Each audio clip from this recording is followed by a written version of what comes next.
And also, we have an opportunity and a pleasure to welcome Heather Paul into the room. Heather is a Crew and Thermal Systems Division lead for strategic communications here at JSC at the Johnson Space Center and the engineering directorate, right?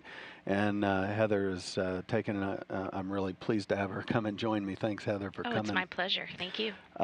We just saw Karen talking about career choices, and I asked Heather to come by and talk to us about her own career choices and how she got where she is. So I'll let you start by just tell us a little bit about how you got interested in space in the first place. Sure. Well, my interest in space started when I was actually a very young child. I was one of those kids who was always asking if I could go outside to go look at the stars. And I loved looking at the moon, the stars, trying to figure out where the constellations were. My favorite constellation is Orion. It's the easiest one for me to spot in the night sky. And really, that interest in space began with that kind of astronomy interest, but then it grew as I learned more in my science classes about black holes and the planets. And my favorite thing to draw when I was in art class was the solar system. So while all of my friends were drawing homes and their pets, I was drawing the sun and all of the planets in succession. So it really is something that I think I was destined to do, to come work in the space program and help us develop technologies that we can use to live and work in space. So you really thought that as a young age. You said, I really want to work. So young people sometimes don't make those decisions that early on in their careers. But when you got a little older, did you start trying to look at, in terms of education? You can talk about your educational background if you made the choices that would lead you specifically here. But did you set any professional goals for yourself, even as a young age? Well, that's an interesting question, because I actually grew up in a very non-engineering type family, and in fact, I could dance before I could walk. So I have a very artistic and creative side. I've danced all different forms of dance. I played piano and clarinet. I sang. I won't sing for you today because now I'm terrible, but when I was young, I had a wonderful voice. So I really grew up in this very artistic family and foundation. But when I was at school, as much as I loved my arts classes and literature, I really had this strong affection for math and science. And I really was drawn to those subjects in such a way that I wanted to figure out what I could do with that knowledge. And of course, then my interest in space, I thought, well, I have to be an astronaut. And then I started getting older and realized that that's pretty competitive. And I said, okay, well, I'm still going to shoot for that goal of living in space, but what's the next best thing I can do? Be an engineer. And that's what I really strived to do throughout my education, is figure out what classes I needed to do to become a really good engineer for NASA, and maybe one day an astronaut like Karen. Right. I think that's what a lot of people, they strive to be. They think, I want to be an astronaut when I grow up. But there's so many different fields, certainly in the aerospace fields, specifically here at NASA, and even more specifically here at the Johnson Space Center. There's so many different career fields that put you directly involved in what happens on that International Space Station right now. It's quite intriguing, but now talk a little bit about specifically how you ended up at NASA, and I guess your whole career has been here. Yes. I worked here for 18 years now. I just celebrated last week my 18-year anniversary, so I'm excited to say that I am a late teen in my NASA years.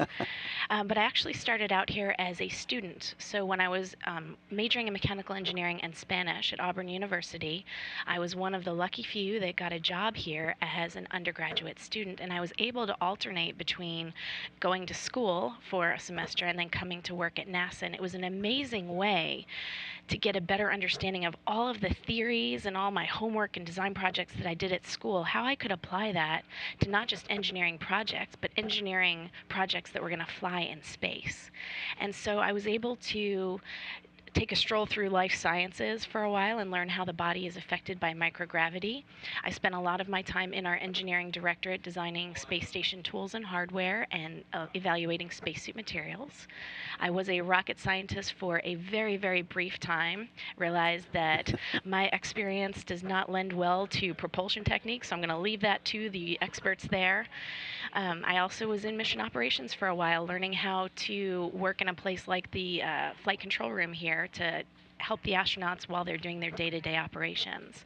Right. But my true love is really designing hardware for the astronauts to use while they're on board the space station and for future exploration. And you, as you mentioned, you've worked in a lot of different areas.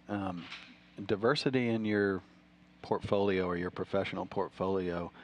Some people want to focus on one thing for their whole career, which is great, and some people want to work in different areas and get a diverse background, and I think that's a good example of that. And the opportunities are could be endless in terms of where you can go with the educational background that you have in particular, right? Absolutely. In fact, when I was a student here, as I mentioned, I could kind of hop around. Once I've settled into my current role in Career and Thermal Systems Division, even within our fantastic team, there are so many different opportunities for projects, whether I want to work flight hardware that's on board the station now, or even sometimes more exciting, looking at what we can do to design hardware if we go back to the moon, onto Mars, or Mhm. explore an asteroid.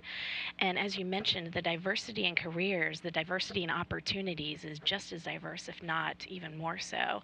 And as a mechanical engineer, even though that's my foundation in education, I've worked as an aerospace engineer, an electrical engineer, a chemical engineer, a lot of different opportunities with that mechanical engineering foundation.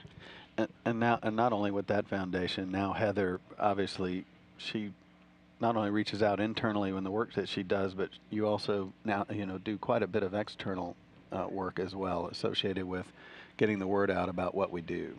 Absolutely. I think that's a very important part of my job and our job at NASA is to not only make sure our astronauts are safe and working well on board the space station, we're designing all of these new technologies and partnering with industry and academia, but making sure that the kids today realize that this is something that they can absolutely do and we need you. I like to say, Kyle, that we at NASA are just normal people that get to do extraordinary things, and I think that's really true. I'm just a normal That's gal who happens to have a really cool job. Yeah, that's great. We both feel the same way, obviously. What's next for you? I mean, you've already in 18 years have done so much. Do you have any other goal or anything new that you're headed toward?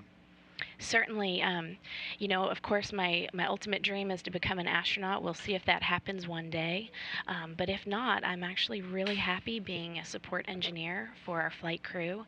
And what happens next, you never know. I always like to look for new opportunities. I love working in the engineering directorate here, and in my specific division, we've got a fantastic team of people that are doing such great projects. It's always really interesting. But, there's opportunities all around the center, and, I'll stay tuned. Maybe I'll come back on and let you know.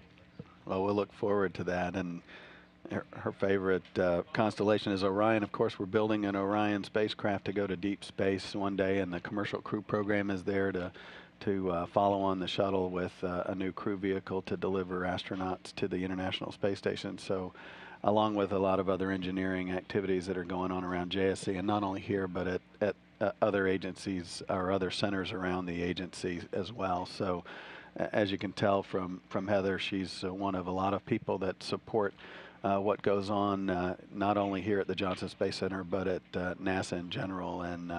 And we really appreciate you coming by and talking to us. Yeah, my pleasure. Any chance that I can get out and talk about the wonderful work that we do here, and more importantly, the wonderful people.